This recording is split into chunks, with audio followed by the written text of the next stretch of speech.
two requirements to fulfill your purpose. Don't forget that before you were born, God knew you, even your substance before it were made perfect, according to Jeremiah chapter 1 verse 5 and Psalm 139 verse 16.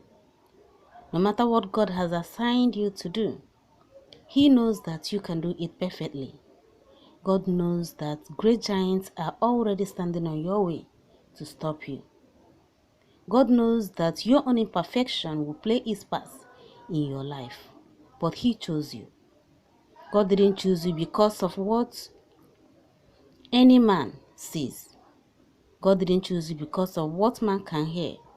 God did not choose you because of what man knows. God chose you because He prefers you than any other person for a reason best known by Him. What then is required to fulfill your purpose?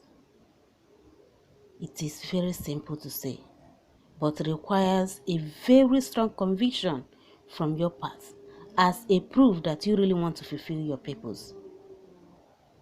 These two words are strong and courageous. The strength beyond what is normal is from God, not from man, according to 1 Corinthians chapter 4, verse 7. As God supplies the strength, be strong. Don't give up. It doesn't matter what you are facing. Secondly, be courageous to face your trials. David was a boy when he defeated Goliath.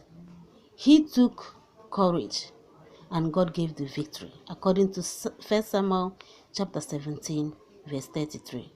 So today, I am telling you that when you decide to be strong, to face everything that God have assigned you to do, and also be courageous, you will surely have the victory. In the mighty name of Jesus. Amen. May the peace of God be with you. In Jesus' name. Amen.